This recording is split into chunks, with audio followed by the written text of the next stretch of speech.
যে প্রথম শ্রেণী থেকে পরে সব শ্রেণীতে বিদ্যমান লটারি ব্যবস্থা বাদ দিয়ে আগামী শিক্ষাবর্ষ অর্থাৎ 2027 থেকে আবারও ভর্তি পরীক্ষা শুরু হবে। এত তাড়াতাড়ি কেন এই সিদ্ধান্তটা নিতে হলো? মানে যেহেতু 2027-এই, তাহলে হাতে আরো 8, 9, 10 মাস সময় আছে, এখনই কেন? জি, এখানে কয়েকটা জিনিস আছে।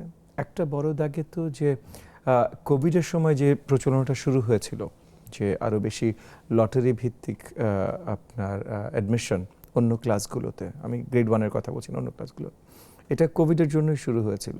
সেই জায়গা থেকে আবার মানে নর্মালাইজেশনের একটা প্রসেস শুরু করা বিগত সরকারগুলোরই উচিত ছিল, তারা করেনি। সো এখানে একটা প্রসেস শুরু করা হয়েছে। দ্বিতীয়ত, আমরা যখন দায়িত্বে আসলাম তখন দেখলাম যে বৃহত্তর স্টেক হোল্ডার কমিউনিটির সাথে এটা নিয়ে অনেক ধরনের কনসালটেশন ইতিমধ্যে চলেছে। মানে আমরা এক মাসে কোনো কনসালটেশন করিনি তা না, বাট বৃহত্তর স্টেক হোল্ডার কমিউনিটির সাথে কনসালটেশন চলেছে।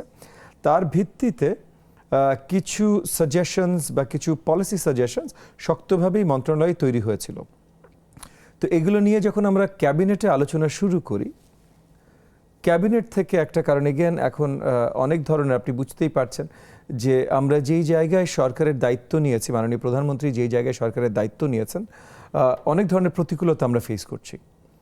সো সেই জায়গা থেকে একটা জিনিসের প্রভাব আরেকটা জিনিসের উপরেও পড়ে। সো আমাদের একটা প্রবণতা আছে নর্মালাইজেশনের দিকে চলে যাওয়া।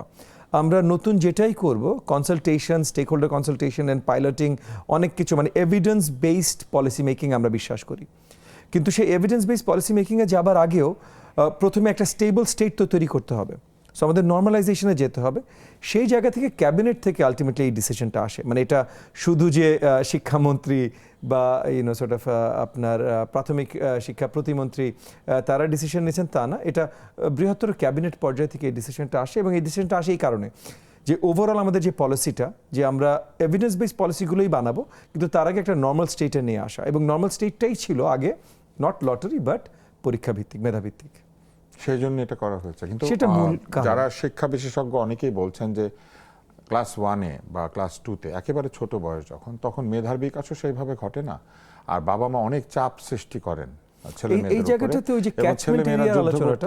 মানে ভর্তির ওই প্রক্রিয়ার মধ্যে গিয়ে অনেক সময় নিজেকে কম মেধাবী ভাবতে শুরু করে, না পারলে ট্রমা শিকার হয়। এই জায়গায় ওই ক্যাচমেন্ট এরিয়ার উপরে আরো ফোকাসটা বেশি যাবে।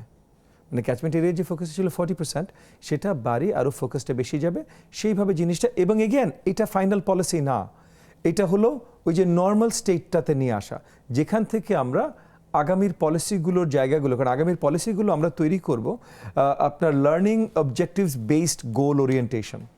সো এর আগে যে আমাদের যে গোলগুলো ছিল, আচ্ছা জাস্ট এতজনের পড়াও বা এতগুলো স্কুল বানাও, এত জায়গায় স্কুল বানাও, এতগুলো স্কুলে যেন ওয়াশ বেসিন থাকে, এগুলো গুরুত্বপূর্ণ। ওই স্কুল বানানোগুলো অত্যন্ত গুরুত্বপূর্ণ, ওই স্কুলে ওয়াশ বেসিনও অত্যন্ত গুরুত্বপূর্ণ। সো এমন না যে আমি ওটাকে ছোট করে বলছি, বাট প্রত্যেকটা জিনিসের একটা ওরিয়েন্টেশন থাকা দরকার, যে শিক্ষার্থীরা শিখছে কতখানি, কতজন শিক্ষার্থী শিখছে, কত ভালোভাবে শিখছে। সো কতজনে একটা ফোকাস ছিল, কত ভালোভাবে, এটাতে কোনো ফোকাস ছিল না। সো আগামী দিনগুলোতে এই ফোকাসে যেহেতু আমাদের কাজগুলো হবে, সো সেই গোলগুলো আবার ভিন্নভাবে সেট হবে। এখন আমরা জাস্ট নর্মালাইজেশনের জায়গায় এসেছি।